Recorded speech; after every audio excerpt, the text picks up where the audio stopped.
Quickly بتا دیں قرضہ زیادہ کس نے لیا ہے؟ یہ اللہ کا واسطہ ہے، اللہ کو حاضر نظر جان کے بتا دیں.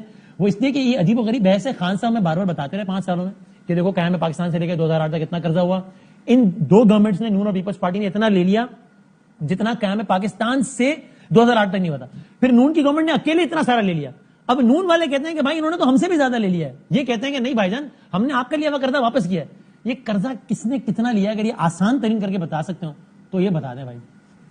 وسیم صاحب، قرضہ کس نے کتنا لیا یہ اسٹیٹ بینک کی ویب سائٹ پہ لکھا ہے جی. میں آسان ترین الفاظ میں آپ کو بتا دیتا ہوں کہ جب پیپلز پارٹی کی حکومت 2008 میں آئی تھی تو اس وقت پبلک ڈیٹ اینڈ لائبلٹی جو کہلاتا ہے پورے ملک کے اوپر، وہ 6,000 ارب کا قرضہ تھا. 5 سال پیپلز پارٹی کے جب گزر گئے تو وہ 6,000 سے 16,000 ارب کا قرضہ پہنچ گیا. ٹھیک ہے. یعنی کہ اوسطاً 5 ارب روپیہ اضافی روزانہ کا لیا جا رہا تھا پیپلز پارٹی کے دوران. 2013 میں پی ایم ایل این کی حکومت آئی، 16,000 سے شروع ہوئے تھے اور جب 5 سال کا عرصہ ختم ہوا تو 30,000 ارب کا قرضہ اور لائبلٹی پہنچ چکے تھے.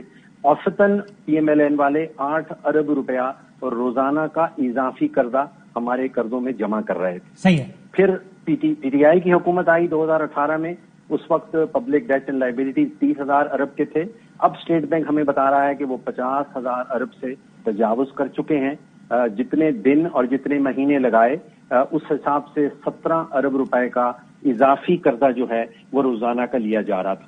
تو 5 ارب پیپلز پارٹی کے روزانہ اضافی قرضہ، 8 ارب پی ایم ایل این کے دوران اور 17 ارب جو ہے وہ پی ٹی آئی کے دوران. اور یہ ہم نیٹ قرضے کی بات کر رہے ہیں، یعنی کہ نون نے بھی کچھ لیا ہوگا تو کوئی پچھلوں کا واپس بھی کیا ہوگا، پی ٹی آئی نے بھی لیا ہوگا تو پچھلوں کا واپس کیا ہوگا.